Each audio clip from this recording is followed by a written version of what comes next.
초대교회 120명으로 시작했던 성도님들은 부흥하여 3,000명, 또 어느 날은 남자만 5,000명, 그리고 사도행전 5장에 보면 주께 믿고 돌아오는 남녀의 큰 무리라, 아마 셀 수 없을 정도로 많았음을 이야기하고 있는 것을 보게 되었습니다.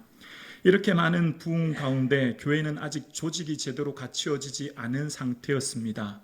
12사도가 오로지 교회의 모든 사역, 행정과 어쩌면 설교와 신방, 모든 것을 담당했던 것을 보게 되어져요. 그런 이런 초대교회에 큰 갈등이 생깁니다. 갈등의 근원은 차별이었습니다. 헬라파 가부들이 구제에 빠지게 되어지고 히브리파 유대인들에 대한 반감을 갖게 된 겁니다. 초대교회가 둘로 나누어지는 분열의 위기를 맞이한 겁니다. 이때 당시 구제는 이 초대교회 문헌을 보면 매주 금요일, 그러니까 유대인들을 중심으로 가난한 사람들을 돕는 구제가 있었고, 매일매일, 그러니까 이방인들, 나그네들을 돕는 매일의 구제가 있었다고 이야기합니다.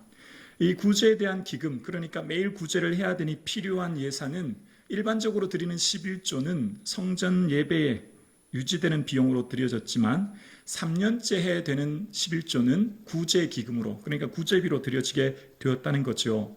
자, 그런데 오늘 보면 원망이 일어납니다. 무슨 원망이었죠? 헬라파 유대인들이 히브리파 사람들을 당해서 원망했다는 거예요. 자, 여기서 헬라파 유대인과 히브리파 유대인에 대해서 잠깐 살펴보면, 헬라파 유대인들은 외국에서 태어나 자란 사람들, 외국, 그러니까 팔레스틴 지역 밖에서 자라나서 살다가 절기를 맞아서 예루살렘에 온 사람들이고, 그러니까 우리로 말하면 무슨 교포라고 할까요? 우리가 해외에 사는 한인이 한 700만 된다고 하지 않습니까? 그런 사람들이 헬라파 유대인인 거죠.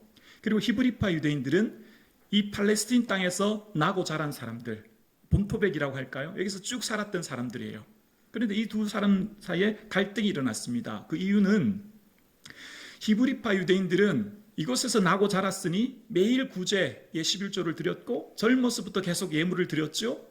그래서 당연히 자기들의 주변에 어려운 사람 돕는 건 당연한데, 어느 날 보니 오순절 성령 강림으로 은혜를 받은 사람들이 갑자기 예루살렘 교회로 모여들고 해외에 살던 유대인들이 몰려온 거예요. 근데 이 사람들은 우리 표현으로 말하면 굴러온 돌입니다. 그러니까 우리는 매일 예물 드렸던 구제비를 이 사람들이 어느 순간부터 받기 시작하는 거예요. 그러니까 아마 이 본문에는 정확하게 기록되어 있지 않지만 차등 지급되었던 것 같아요. 예를 들면 우리가 이제 예를 들어 식사를 나눠준 다음에 밥이랑 국이랑 과일을 준다고 치면, 이렇게 해외에 살다 오신 분들은 아마도 발음이 조금 해외어를 썼기 때문에 좀 달랐을 거고, 또 구제를 할 때 김 집사님, 이 집사님, 내가 아는 사람은 밥도 국도 많이 주고 과일도 좋은 거 주다가, 내가 좀 모르는 사람, 발음도 좀 이상하고 해외에 왔다고 생각하는 사람은 과일도 좀 작은 거 주고 이런 일이 있었던 것 같아요. 그러니까 좀 차등 지급되었죠. 그러니까 이 사람들이 참다가 불만이 폭발한 거예요. 왜 우리는 이렇게 작게 주냐? 문제가 생긴 겁니다. 자, 그러면 보통 문제가 생기면 일반 사회에는 원인을 파악하고 책임자에게 책임 추궁을 해서 문제를 해결하죠. 그러니까 문제가 일어나면 책임자에 대한 문책으로부터 문제를 해결하려고 합니다. 자, 그런데 이것은 세상 방식이고요. 교회에서 일어나는 믿음의 공동체는 방법이 다릅니다. 만약 지금 이 원망의 일이 일어났을 때 책임자를, 그러니까 헬라파 유대인들을 불러서 무슨 일이냐 물어서 히브리파 유대인들에 대한 책망을 했다면 아마 교회는 더 큰 어려움에 휩싸였을 거예요. 그런데 오늘 본문에 문제가 생겼죠. 초대교회가 분열의 위기를 맞게 되었습니다. 그런데 사도들이 내 탓이요 라고 얘기하는 거예요. 우리 잘못이라고 얘기하는 거예요. 2절 볼까요?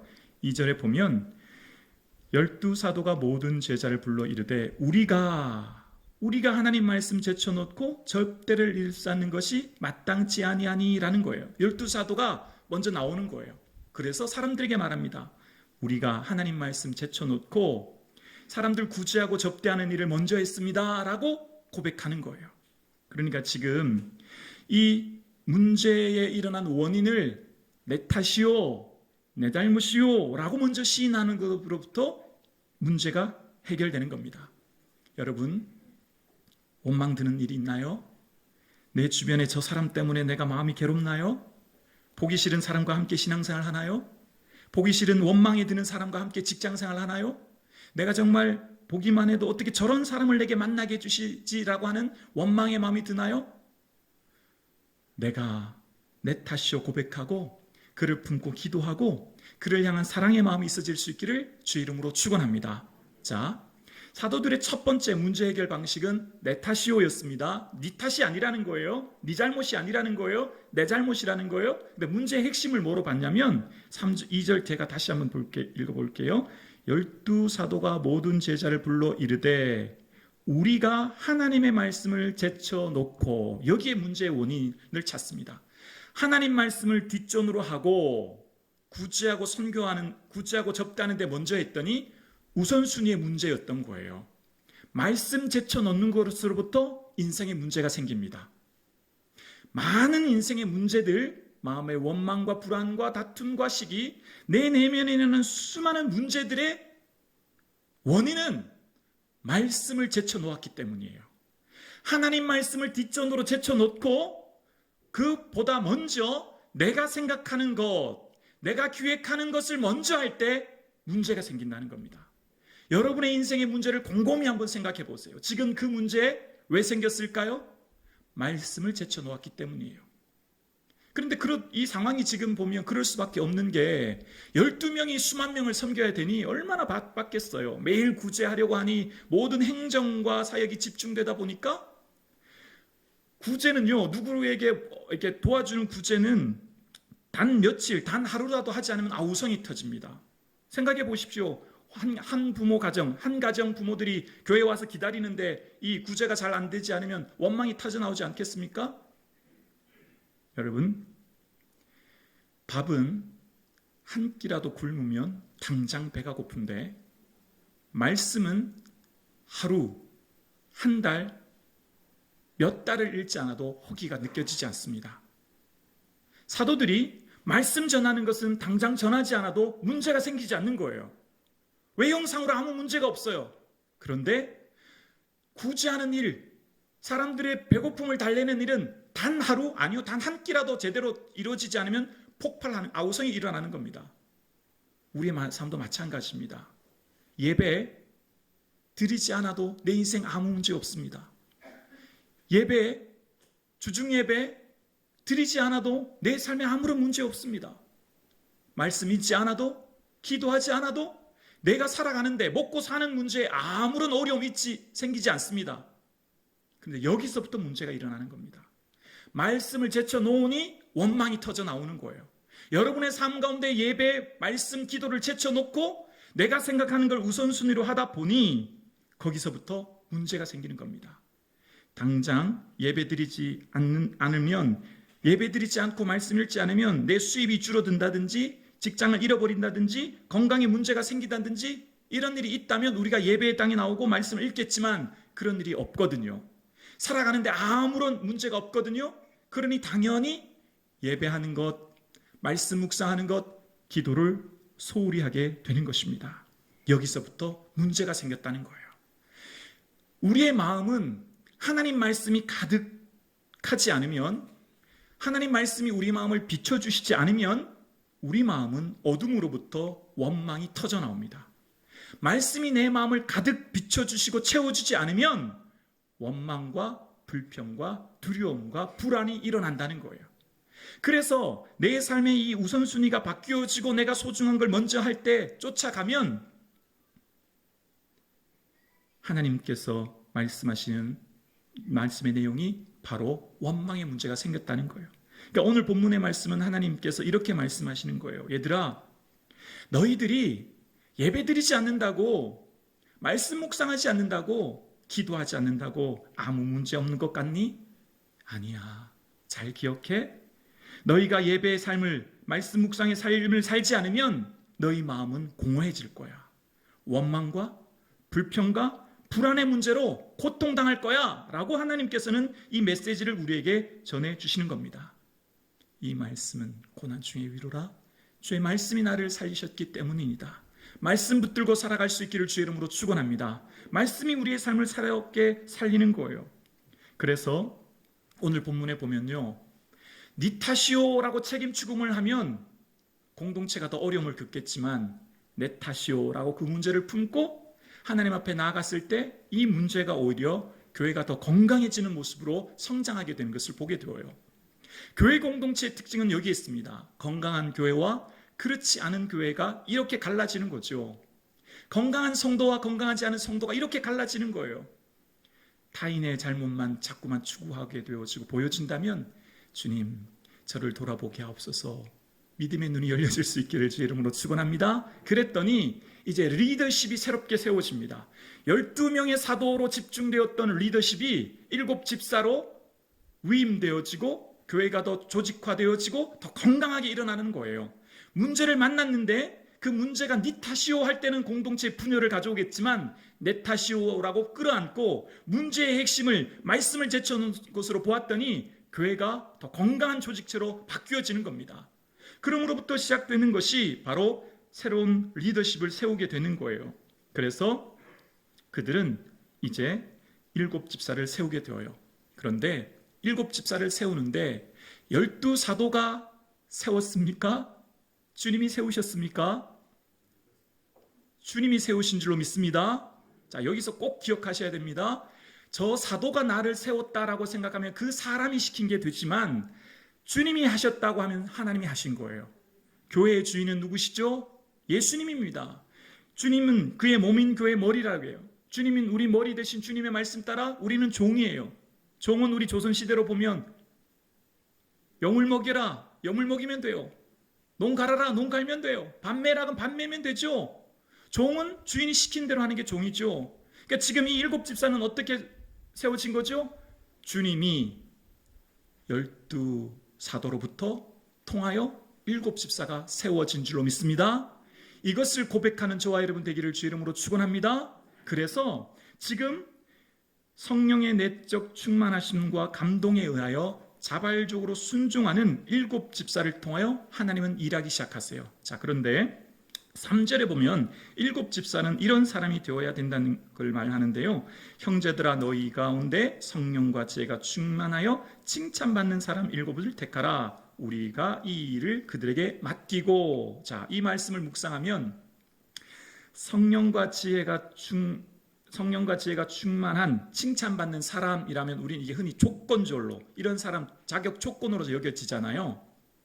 근데 저는 이걸 자격 조건으로 보지 않아요. 왜냐하면 보세요. 지금 이 초대교회에 어떤 일이 일어났습니까? 이전에 보면 사도행전 2장에 보면 믿는 사람이 다 함께하여 물건을 통용했대요. 다 함께 내 재산 팔고 내 밭 팔아서 사도들 앞에 내어놓았대요. 다.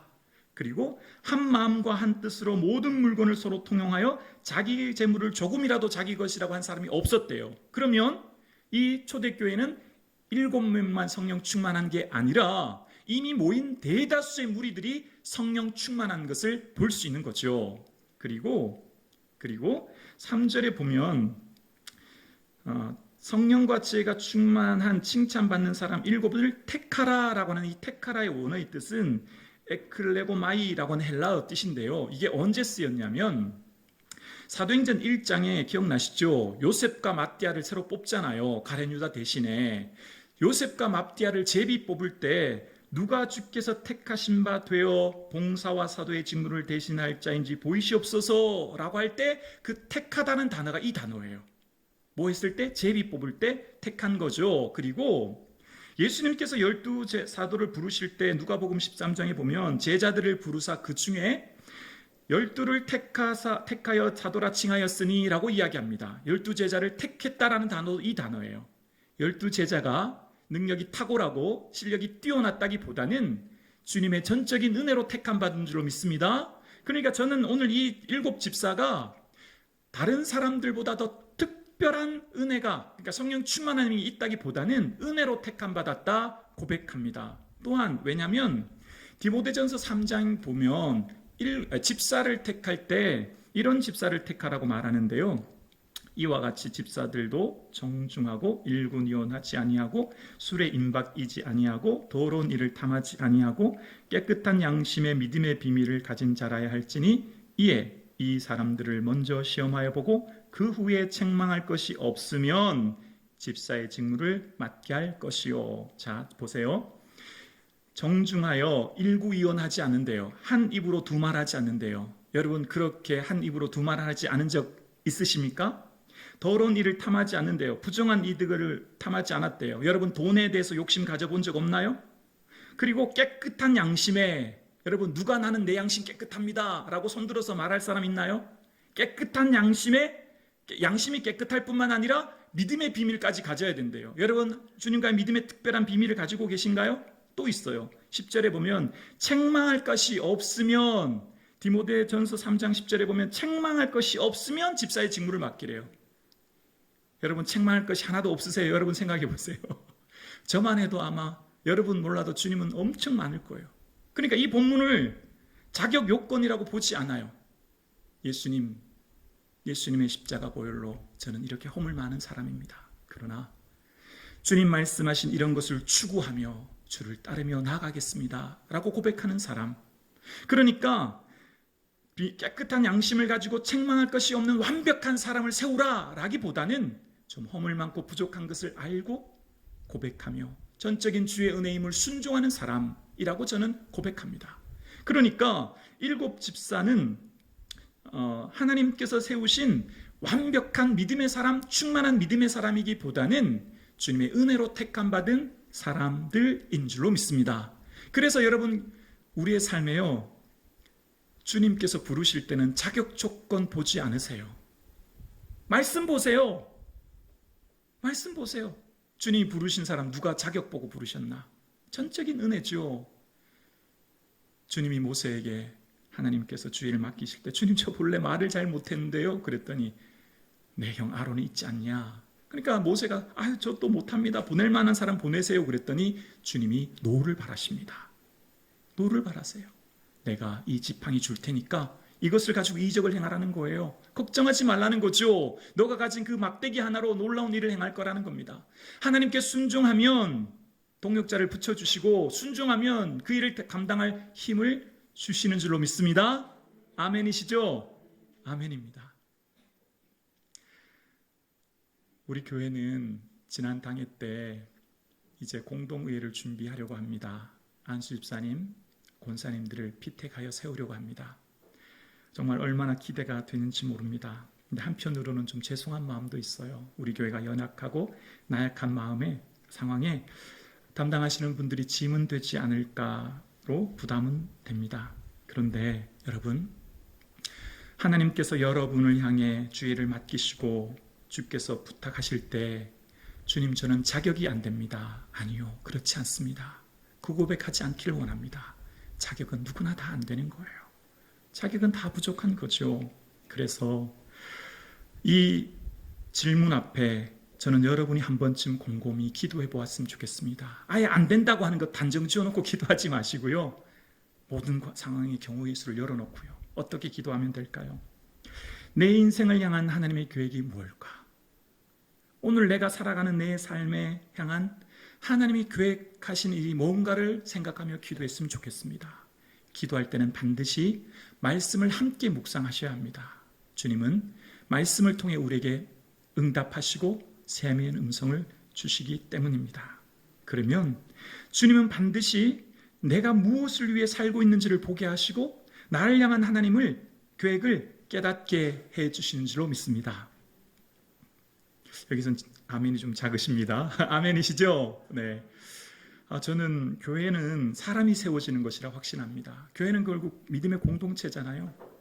한 2년 정도 기도해 왔는데 담당 집사님들께는 한 2분 정도, 3분 정도 말씀드린 것 같아요. 그 2분 말씀드리려고 저는 자꾸 제 얘기해서 죄송해요. 한 2년 정도 기도해 왔던 것 같아요. 보여지는 시간은 2분이지만 사실은 2년 동안 기대하며 꿈꾸며 바라보고 있습니다. 주를 위해 순종하는 것 사실 좀 힘든 일이에요. 솔직한 고백입니다. 왜냐하면 오늘 세워졌던 스데반은 다음 장에 돌에 맞아 순교합니다. 주를 위한 길 가시밭길이에요. 험한 어려운 길입니다. 이것이 순탄하지는 않을 거예요. 그런데 주님은 저와 여러분에게 물으십니다. 나를 위해 그 일 함께 해줄 수 있겠니? 물으십니다. 여러분의 관심은 어디에 있나요? 우리의 삶의 관심이 어디 있나요? 우리의 관심은 진학, 결혼, 승진 혹은 자녀, 내 모든 내 소원에 있지 않습니까? 근데 주님께서는요, 내가 품고 있는 그 소원을 통해 일하시기를 원하신대요. 빌립보서 2장 13절에 보면 이런 말씀을 하십니다. 너희 안에 행하시는 이는 하나님이시니 자기의 기쁘신 뜻을 위하여 너희에게 소원을 두고 행하게 하시나니. 여러분이 품고 계획하는 그 일의 시작은 여러분이 아니라는 거예요. 여러분이 어떤 것을 계획하고 꿈꾸고 준비했던 일들의 그 시초, 뿌리, 씨앗은 내가 아니라 하나님이시래요. 뭘 위해서요? 하나님의 기쁘신 뜻을 위해 넣어주셨대요. 대학 왜 가요? 주님 기뻐하는 일을 하기 위해요.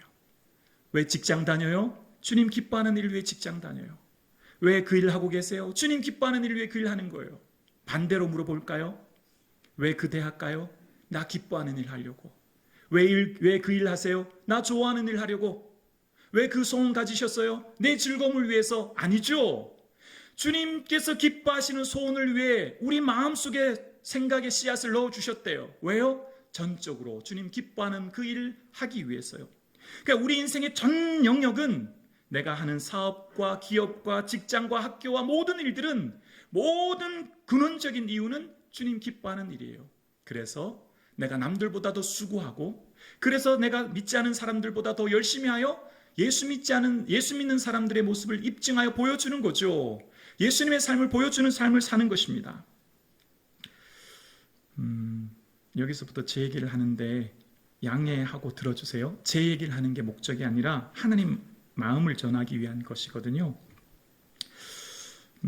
성도는 목사를 잊고 살아도 목사는 매일매일 성도를 잊어본 적이 없습니다. 예배 드릴 때 성도님의 표정이나 행동을 보면 무슨 일이 있지 않을까 걱정되어 한 주 내내 걱정한 때도 있고요. 또 성도님들의 삶의 모습 생각하면 마음이 아프고 힘들 때가 많아요. 이것은 어느 교회 담임 목사님 다 마찬가지라고 생각해요. 나는 하나님을 잊고 살아도 하나님은 단 1초도 나를 잊어본 적이 없어요. 나는 하나님을 제쳐놓고 내 일이 바빠서 살아도 하나님은 단 0.1초도 나에게 눈길을 떼신 적이 없어요.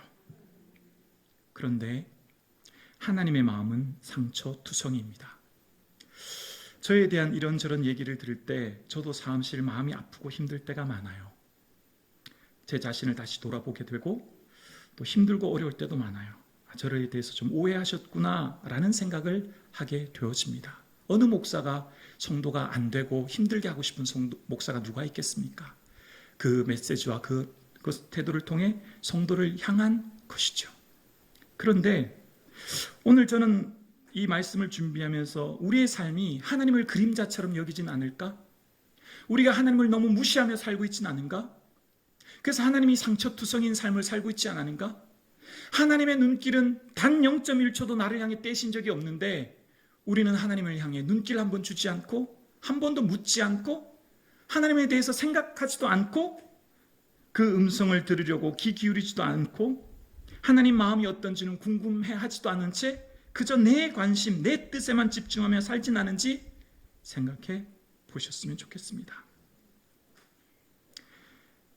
하나님은 고독하십니다. 하나님의 마음은 상처투성이십니다.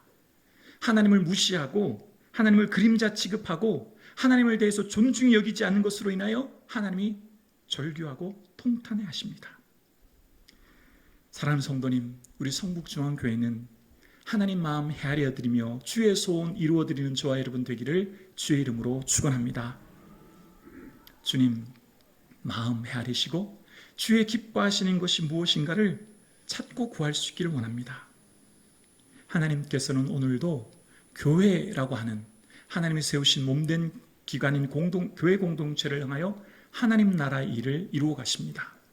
하나님 나라를 확장하십니다. 바로 교회 공동체를 통하여 이 땅에 하나님 나라를 이루어 가십니다. 그래서 교회는 홀로 세우는 것이 아닙니다. 특정 한두 사람이 교회를 하는 것이 아니라 위임받은 동역자들로부터 함께 교회를 세워가는 거예요. 그래서 하나님의 거하실 처소가 되기 위하여 그리스도 예수 안에서 함께 지어져 가는 겁니다. 그러니까 이 땅의 모든 교회는 어쩌면 엄밀한 의미로 공사 중인 거죠. 그래서 부족한 거예요. 원망과 불평이 이를 수 있고 완벽하지 않은 사람들이 주의를 한다고 하다 보니 어려움이 있을 수 있는 거죠. 그러나 함께 지어져 가기에 지금은 비록 공사 중이지만 하나님이 언젠가는 완성하실 그 날을 바라보면서 묵묵히 순종하면서 가는 거죠.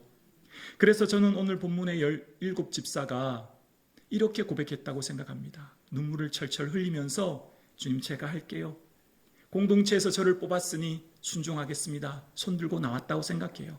왜 눈물을 흘렸을까요? 이전 앞장에 보면 사도들에게 행한 그 당시 사람들의 여론이 보여지지 않습니까? 옥에 갇히고 가두고 채찍질하고 모욕했던 성전 맡은 자들과 제사장들, 그들이 다음 리더십을 세워지는 7집사를 그냥 두겠습니까? 그 7집사들도 자신들도 각오했을 거예요. 아마 12사도가 채찍질 당하고 모욕당하고 감옥에 갇혔으니 우리 또한 그런 일 당할 수 있다.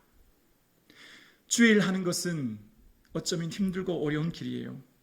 그러나 그 주일을 통하여 하나님께서 하나님 나라를 이루어 가시고 그 하나님 나라에 동참하시는 주의 일꾼들을 지금도 찾고 계십니다. 사랑하는 성도님, 주님의 그 권유 앞에 믿음의 손을 내밀어 함께 동행하는 저와 여러분 되기를 주의 이름으로 축원합니다. 주님은 결코 강제로 하지 않으십니다. 외부적인 힘과 억압으로 하지 않으세요. 내 내면에 소원을 두고 내 내면에 동의를 구하시고 지금도 문을 두드리고 계신 거죠. 그래서 주님은 주의 일을 마땅히 감당케 하고 계신 것입니다. 주의 일에 자발적으로 순종하여 하나님 나라에 동참하시는 저와 여러분 되실 수 있기를 주의 이름으로 축원합니다. 오늘 저와 여러분, 의사는 육신의 생명을 다루지만 사도들은 성도의 영혼을 살피는 사역이기 때문에 그들은 기도와 말씀에 전무한다 고백합니다. 전도와 신방, 구제와 교육이 아니라 기도한다 고백합니다. 성도의 영혼을 살피는 영적인 일이기 때문에 그렇습니다. 지금도 성도님들의 삶에 보이지 않는 영적인 공격 속에 고통하며 탄식하는 성도님들이 있음을 보게 되어집니다. 이 거룩한 사역에 함께 동참하여 몸된 자를 향해 함께 기도하며 나아가시는 저와 여러분 되실 수 있기를 주의 이름으로 축원합니다. 기도드리겠습니다.